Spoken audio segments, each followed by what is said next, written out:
டெல்லி ரயில் நிலையம் அருகே சரக்கு ரயில் தடம் புரண்டதால் பரபரப்பு ஏற்பட்டது. கூடுதல் தகவல்களை செய்தியாளர் வெங்கடேசன் கூற கேட்கலாம். வெங்கடேசன், வணக்கம். முழு தகவலை சொல்லுங்க.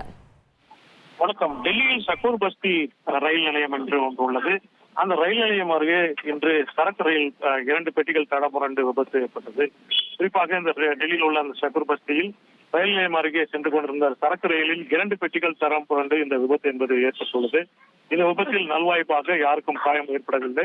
இந்த ரயில் விபத்து தொடர்பாக ரயில்வே போலீசாரும் ரயில்வே அதிகாரிகளும் விசாரணை நடத்தி தற்போது அங்கே அந்த மீட்பு பணிகளை மேற்கொண்டு தகவல்களுக்கு நன்றி வெங்கடேசன். இனி செல்லும் இடமெல்லாம் செய்தி.